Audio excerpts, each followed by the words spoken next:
last year protest is a whole book. There is so much that was not covered kwa hiyo documentary. Sasa ukiona psychophants wa Ruto washapiga nduru, unashinda sasa what if someone just comes up with the whole issue, with the whole story from akina Rex Mansai walishutiwa just going home. If a documentary was to be done, a good one, ikave from A to Z, watafanya nini? Because that was, for me, the documentary, like I said, is wonderful, but it's just a snippet of what happened last year. Yani ni kadot tu, because you remember well, wase waliuliwa Rongai. Yeah, there is a kid, man, this story, man. There is a kid who was shot 7 times kwa mgongo. Sijui alikuwa na help. I don't understand how a soldier will fire 7 live bullets into a kid's, back. The kid was around 7 years or 10 years.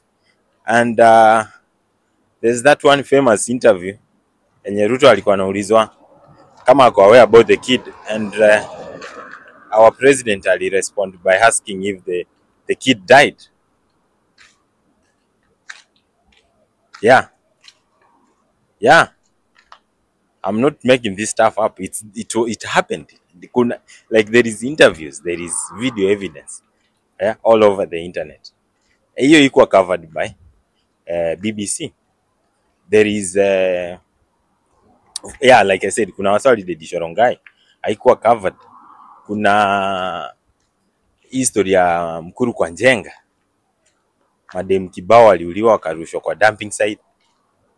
Hiyo story ilienda ikakanyagiwa, wakashika kamjama fulani wakasema ni kenyewe kameua wase. After 2 days kakapotea kwa prison.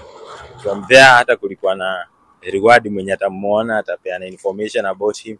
No one, nothing. Hiyo story iliisha hivyo. Yeah, I remember one morning nilikuwa na watch news and one guy walikuwa wamejitolea kutoa bodies kwa hiyo dump site. And mse mmoja alikuwa ameshika mguu ya dem hivi vile nimeshika hii self stick. Wakisema wanajaribu kutoa watu wameuliwa kwa dumping site. Yeah, I'm not making this stuff up, man. They happen.